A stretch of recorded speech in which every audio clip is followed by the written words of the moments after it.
Welcome to the Runner Dudes podcast. Everyone is welcome. Runners are welcome. Walkers are welcome. The running curious are welcome. We're going to widen the door to running and soften the impact for anyone willing to lace up and show up. Today can be the day you take the first steps towards physical, mental, and spiritual well-being and become the person you were intended to be.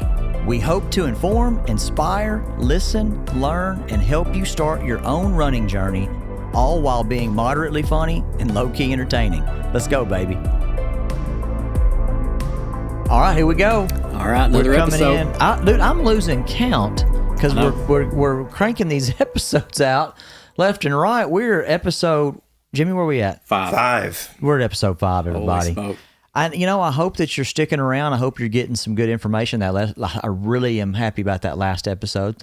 Things with Michaela went really well. That went great. She may want to come back we told her she was going to have to finish the haunted half without barfing. And then she can be a guest as an intermediate runner. All right. And then maybe she can come back one day as a Boston qualifier. How that'd be fantastic. That's a big goal. That'd be great. That'd be the deal. This is episode 5, everybody. So we've got this one. And today, what I think we're going to do is we got into some stuff. I think we got into the deep end of the pool right off the bat. If you guys will remember, Dusty dropped some stuff on me. Jimmy, right? Yeah, it was unbelievable. I thought we were just honestly. going to come in here, talk about short shorts and how ridiculous they are. Cool shoes. Make fun of him because he doesn't sell Nikes. And then all of a sudden he starts talking about mental health and some of the things that he has been through as a real-life American hero. And all of the things I had planned seemed so dumb at that point. And so I kind of got caught off guard. And so we do want to circle back. We like to have fun, obviously. We like to try to make this as entertaining as possible. But the point of this is getting into running and mental health, physical health, spiritual health. And so today's episode is going to be about how it's okay to not be okay. Absolutely. And I think me and Dusty, and I know me and Jimmy have talked, so all three of us have stories of mental health struggles, and it's a thing that our generation, it's not a thing that we talked about. You know, our parents were simply trying to keep us alive because their parents were simply trying to keep them alive, and you just didn't talk about your feelings. And so we're going to get into that. But again, we start off with our opening question. So I got my opening question for Dusty. Dusty. Yes. What is the most humbling running experience? And I've got some examples. Maybe you were feeling yourself one day and you got hit with a humbling reality check. I guess the one sits closest in my mind it's probably been within at least the last 8 months. Recent. Yeah, it's just the last 8 months. I'm gonna keep it like really, really. Vague. But anyway, there's nothing like when you're running and you're feeling like you're hitting on all 8 cylinders. Killing it. You can't. Nobody can stop you. You can't be beat. Your paces, you're bumping paces. So I was getting pretty aggressive with the training plan. This may have been a little bit more longer than that. I was getting pretty aggressive with the training plan. You know, I was kind of secretly bumping paces back 8-10 seconds. You know, just feeling it. Really letting that ego, just letting it fly. You're Eliud Kipchoge. So then the next thing, Google that, Jimmy. Next thing you know, man, I had to abort mission on a training run that just absolutely just shut me down. Well, you know what? That made me kind of step back and think, hey, we need to get back to what we're doing here, the main focus. But yes, just getting shut down like that. Plus, you see some guys that, there's nothing worse than having someone, maybe you feel like their fitness is not where yours are, but during that run that you hit rock bottom or you hit that wall, they dropped you. They're absolutely just, they're passing you like a steaming locomotive, yes. Like you're sitting still. So that's always when you get hit up. Usually when you start thinking you're a little bit more than what you are, usually you get hit with that humble pie. Running is a very humbling sport. Oh, Jimmy, man. Are you getting a good lesson on who Eliud Kipchoge is right now? Yeah, I'm pretty blown away. Yeah. He's kind of a big deal. This fella is from Kenya, and he's run all over the world. All of them. He's the guy who broke 2 hours. He is. That's fast. That's right? fast. I mean, I don't know anything about this, guys. But I mean, that he's not sounds, he's not bad. He's not bad. Is that like a 1 minute mile? Like how fast is that? He's running like 4.5 4.5. minutes. Oh my mercy! Yeah, he's my hero. He's the highest ranked world runner in the marathon as of 2023. And I'll tell you this, there are very few people on the planet that I would act like an absolute New Kids on the Block fan about. But if I ever bumped into Eliud Kipchoge, he's going to have security on deck that day, because I'm going to fangirl completely out. That's my guy right there. So my story is I had run a couple of marathons, and then I ran a third one. I figured I've ran 2 marathons. I've got this thing figured out. I don't, So I had a training cycle that did not go well, and I kind of put it to the side. I'm like, I've ran this before. I've got this, no problem. Show up for the race, and, mile 18, it unravels. Mile 18, bro. Yeah. We're talking... That's no man's land. That's no man's land. We're talking 8 miles to go here, bro. And I'm doing everything I can, survivor shuffle, walking, cramping, trying not to barf. And I'm going to say somewhere between 65 to 70-year-old lady comes up, passes me, and she looks over at me. She says, "Hang in there, runner." And I thought, old lady, if I could run you down, I'd throw hands with you. But here's the bad news. I couldn't catch her. Couldn't catch her. She ran. I watched this old lady run off and leave me. And so, just like you said, Yeah. I was feeling myself. I thought, man, I'm this big bad runner guy, and here was this lady that absolutely dropped me. And so, running can be a humbling sport. I've got another example. This was not on a run, but when my wife and I, whenever I was stationed in Colorado Springs, we used to go every couple of weekends. We would climb the Manitou Incline. The Manitou Incline is basically a railroad tied trail that runs up to the false summit and to the start to where you climb Pikes Peak. Okay. So this thing's straight up.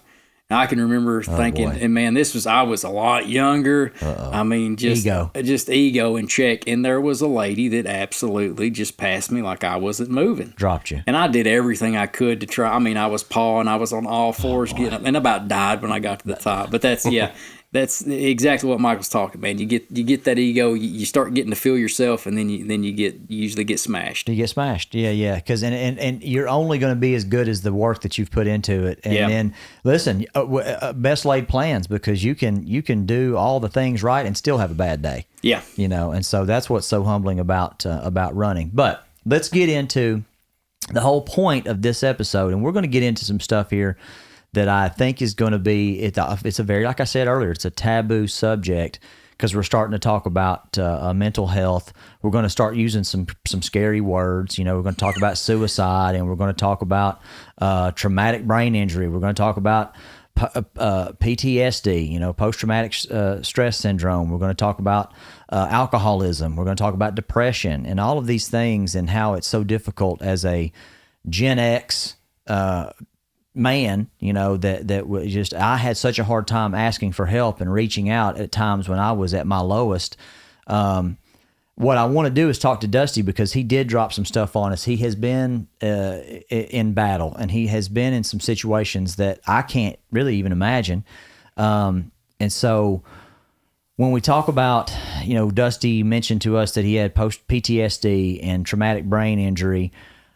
When was, and we were just talking about this, and so, and obviously you don't have to get into any specifics, but you had some injuries. When you tell me a little bit about how you said you wanted to be a lifer, and then how that started to, maybe after some of these incidents you started to struggle, and what that looked like, and when did you kind of have this aha moment that I need some help? Yeah, so I'd mentioned to him about being a lifer, and basically that means that's what I wanted to spend. I wanted to retire from the military. Tell us, Army. I was in the Army for 11 years, but every intention was to basically make it a career, retire, and live the good life, just like you hear.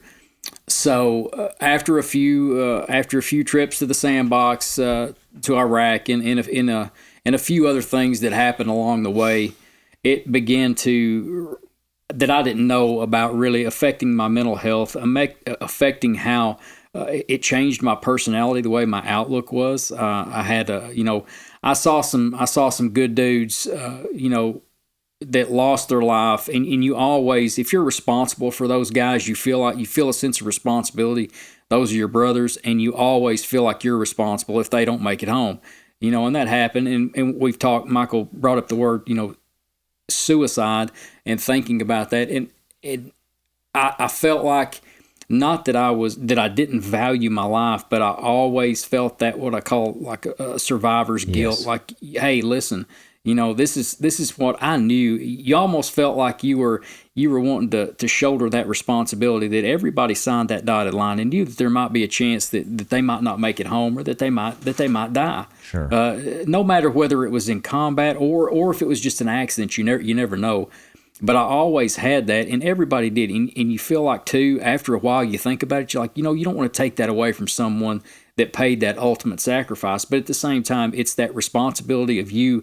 You're supposed to be, kind of watching your flock. Of course. And seeing what's up with these guys. But yeah, I always dealt with that. And then, we talked about traumatic brain injury. Honestly, I had no idea what that was until an actual a medical professional told me what that possibly could be. And at the same time, I was still like, that's not me. I don't have that. I'm a manly man. I don't get stuff like, this is not something that I even openly admitted. And this affected the relationship with my wife as far as how we communicated, because I was very, very, very closed off.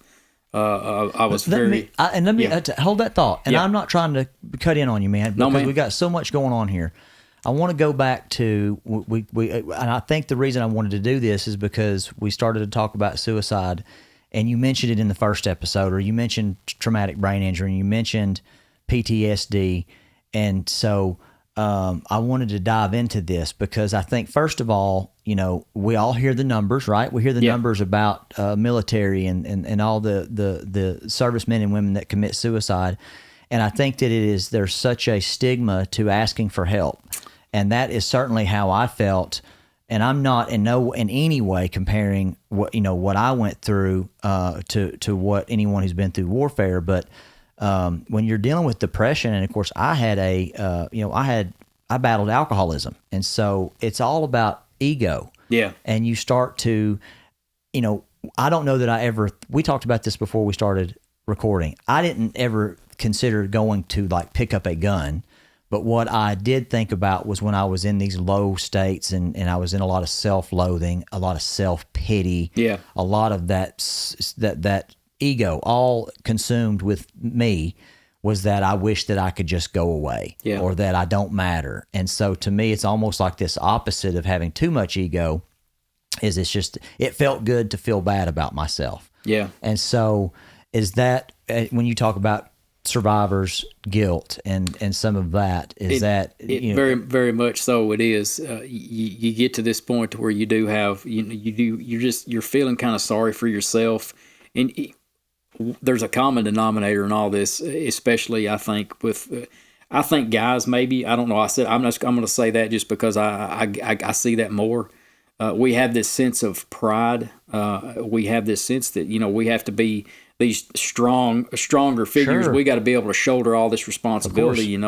We got to know how to work the problem. And if anything goes wrong, we got to be strong for other people. But, the thing about it is if you're not in a good place yourself, you can't be there for anyone else. Mm-hmm. And I saw that things just kind of broke down. But hold that thought. Now let's go back to the traumatic brain injury. Yeah. And so you talked about how there was some things where, like, just day to day, just being able to functionality. You obviously this is like after times 100, and so you had to go through an actual like a rehab process. I did. I had to go through a rehab, and this was after. I'll rewind it a little bit. After honestly spiraling completely out of control to the absolute bottom of the staircase, along with my minister, my family, not necessarily had an intervention, but were just there kind of showing me, hey, listen, we care, we got to get something done. So, I said, yes, I know this, let's do it right then. And I honestly made the knee-jerk decision when they called this recovery place that I went to, hey, you got a bed open, and that was it. I packed a bag and I was gone. Wow. Within the same day. Yeah, the same day. 24 hours, whatever. You're gone. Yeah. So then I go through this, and it was a few days.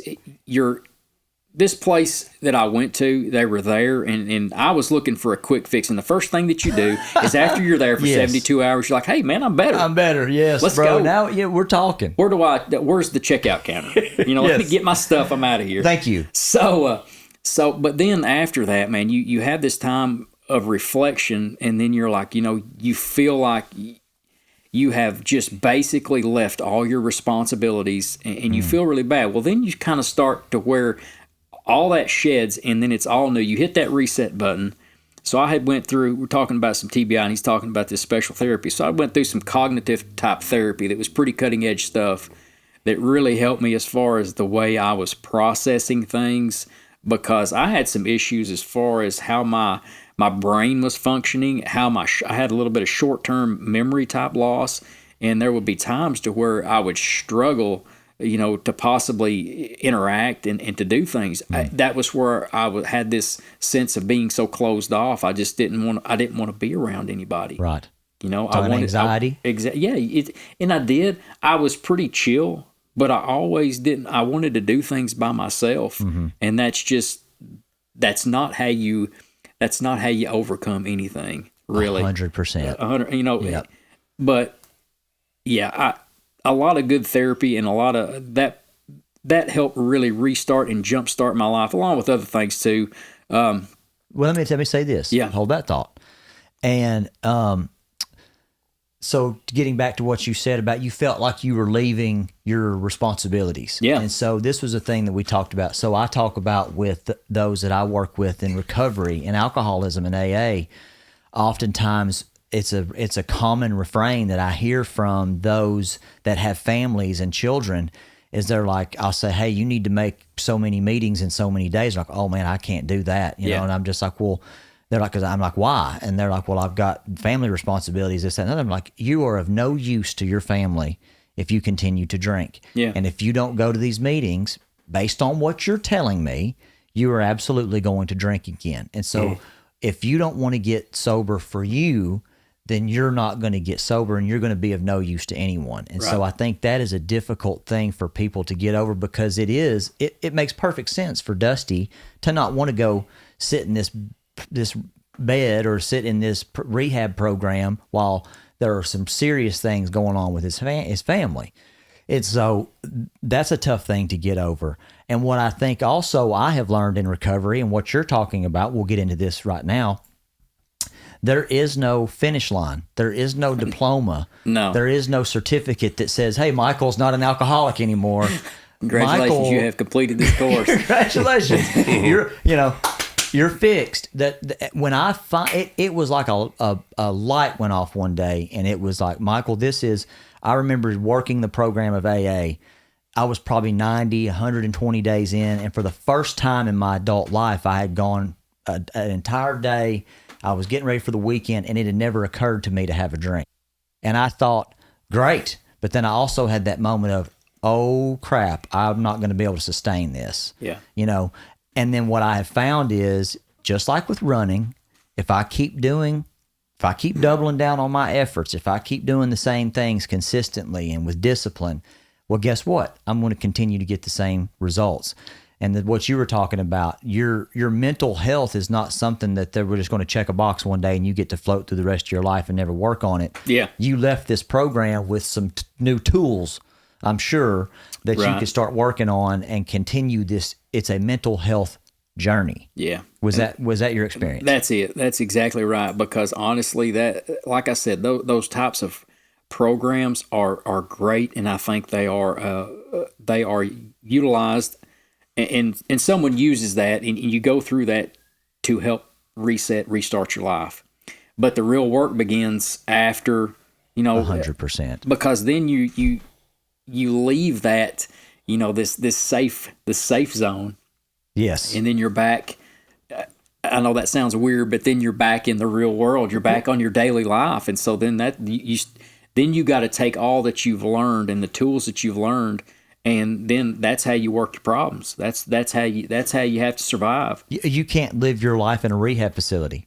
I can't live my life avoiding sports bars and the beer aisle at Kroger's. One thing I kind of even honestly overlooked is when you go to a program like that, and I've been to several AA meetings, to NAs, because that's a part of it. And I think it's not, because I always had this, I looked at it like, you know what? I mean, why am I here for AA? Right. But at the time, I'll be honest with you, I was doing a lot of self-medicating before that with alcohol. Of course. But I think what AA, what NA, what these facilities and what these recovery places are, what they're doing is you have to get comfortable knowing that, hey, listen, if we were going to put you in here by yourself and give you all the same tools to do this, you're not going to get better. But you need to see other folks and how they work their issues, what they do, different ways to do that, and then you feed off one another. Well, it is one of the things that I felt immediately was I am not alone. Right. And so, but it takes you a little bit. It's like the same question as when do you feel like you're a runner? It takes you a little while to be. You're looking around and you're looking at these folks and you're like, yeah, listen, I'm not like you. But then you really are, regardless of where you're at in your life or what your story is. You're all there in the same. You're in the trenches fighting. Let me tell you something, and you nailed it. And I want to hit this point is because I think sometimes new runners or even intermediate runners, and they look at Dusty or they look at Michael and they think that guy wouldn't even want to talk to me. That guy wouldn't want to run with me. No, bro, I 100% want to run with you. Yeah. No, sis, I absolutely want to talk to you about your running journey. Just like when I go into an AA meeting, I'm 9.5 years sober, and I see a new guy walk through the door, and bro, he's got bloodshot eyes, and he's trembling, and and I'm gonna tell you, I laugh, because I know that he's finally made it. Yeah, bro, now you've got a chance. Yeah, and now because now you're starting to, you know what you got to do? You got to give up and shed this ego and this facade that you can do this on your own. And I think running's the same way. This is all an analogy for everything. Is that you need help. We all need help because first of all, being a human and having a human experience is difficult. I think how we tie this in too. If you do talk about running, you talk about your mental, your spiritual, your physical health, and all this is. Everything is one day at a time. And I know that probably sounds silly, but anybody that's ever been, I know they talk about that in AA, they talk about that, and they talk about that anything. And just everything is one day at a time. You can't do everything all in a day. You can only do it the best of your ability. And guess what? You can hope that the good Lord allows you to wake up the next day where you can do it better the next day. That's 100% right. And it's, we have so many one-liners in AA. And I remember when I first came in, I was so angry because I hated the fact that I needed help, and they kept saying one day at a time and keep coming back and keep it simple, stupid, and easy does it. I'm like, if someone throws one more cliche at me, I'm going to throat punch them. Yeah. And you know why all these cliches make it, don't you? Yeah, because they work. They work. And it's annoying that they work, but they do. And so it can be overwhelming, and it can be, to me, the day that my life changed dramatically was when I finally was like, first of all, when I took responsibility for the disaster that I had made in my life. I took responsibility for the hurts that I had done, and I said, you know what, I give up, and I need help. And so that's when we started to make a change. And then I began a process of seeking a connection to a higher power. Yeah. And that's for me when AA and then running, as I talked about, I think in the first episode, second episode, we're going to talk about it throughout. Running became such an important part of my spiritual journey is because it was such a time of meditation. I'm running, my heart is pushing the blood through all the filters in my body. I'm getting clean blood to my brain, and now I'm starting to feel better. Now, don't get me wrong. Me and Dusty, neither one, are sitting here going to say that running is a cure for all of your. There is serious work that needs to be done. Absolutely. If you're dealing with PTSD from military injuries, if you're dealing with this kind of depression, if this stuff, you need to seek professional help. You need to seek help. But if you're able, walking, running, getting out, doing physical activity can be a huge part of that recovery. Absolutely. Is that your experience? That's exactly anything that can positively impact your daily habits, because you can do some stuff like when your mental health is in just in the dumpster, you can do some things that are very damaging. Not sleeping. Oh man, you can do stuff, my gosh, and that's yes. awful. I mean, you can do stuff to really harm your body. Make it worse. Yeah, but at the same time too, yeah, right. Mental health is nothing to be, nothing to frown upon, Nothing to be ashamed of. nothing to be ashamed of, and two, you never know that, and a lot of people throw that term around very loosely, but you never know. You talk to somebody, you got to try to be honest with yourself and let somebody know, because I did that for a long time, and it was not. One thing I noticed, and Michael said it too, it was not until you did all this damage, not only to yourself, but to everybody that cares about you, that you don't even realize what you're doing. Mm-hmm. And all it takes was for you to acknowledge, hey, listen, I have messed up bad. Yes. And you're like, wow, had I have done that 15 years ago, think about all this collateral damage that I've caused. Could have avoided some of this. Yeah, could have avoided this, and all the heartache and stuff that people go through, and it's just because they love you and they want to help you. Yes. You've got to put the shovel down. Yeah, no doubt. That's another one of those cliches. Is I tell people all the time. It's just like we can't fix this until we put the shovel down. Right. And so that was definitely 100% my experience. And you just your mental health, again, I can't say it enough, is something that, again, I think for generations has been pushed to the back burner, and it's something that affects everybody. I've got so many examples, personal examples. I've had friends, family lost to suicide, and it's something that can be prevented. It can be avoided. Even if you see someone struggling, say something, mention something, tell them that there is help. If you see somebody that's isolating, any of these things, I've talked to the guys in the fraternity about alcohol abuse, drug abuse. And so, there is it affects everybody. It cuts across cultures, races, you name it. Ask for help. Wouldn't you say that's what changed your life? Absolutely. And I know that's the hardest thing to do.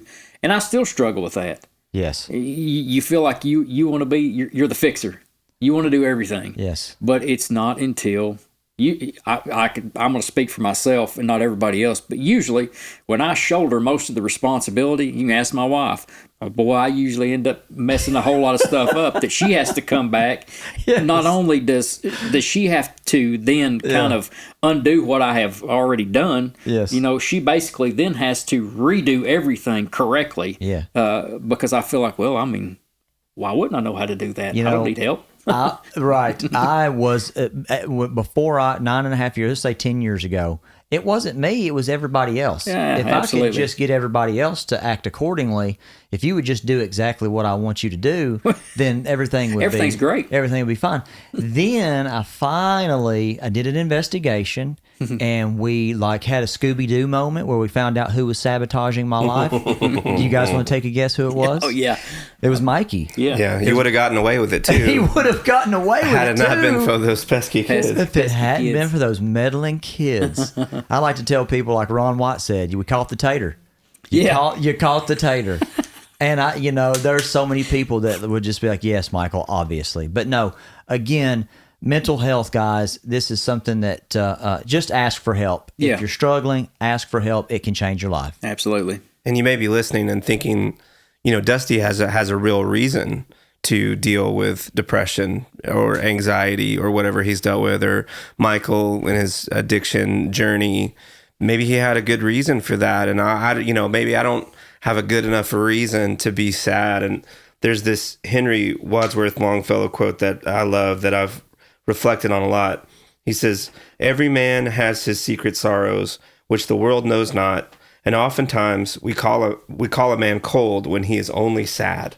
Right. And there's just so many folks out there, especially men, that have been raised by fathers that were doing their best, but 100%. didn't give their children the language or the ability to voice how their emotions felt. Well, and Jimmy, we've talked about it because like my parents got a broken set of tools. Yeah. To then use to raise me, and they were children when they had me themselves, and so then the circle goes unbroken. And so we've got to ask ourselves, are we willing to break the circle? 100%. And I just wanted to say that to those that are listening that feel like they're in that spot, that there are folks that are willing to talk to you, and you have, everyone has their own sorrow, and it's deep and it's real, and it's worth bringing to the light. And inviting someone in.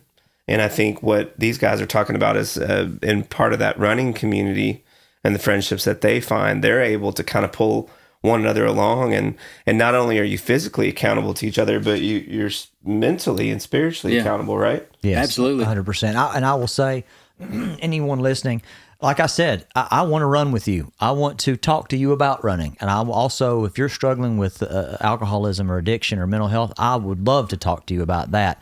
Dusty, I'm sure if you're a military guy and you're having some struggles today, he's at Express Footwear. I'm at the Exceptional Bean.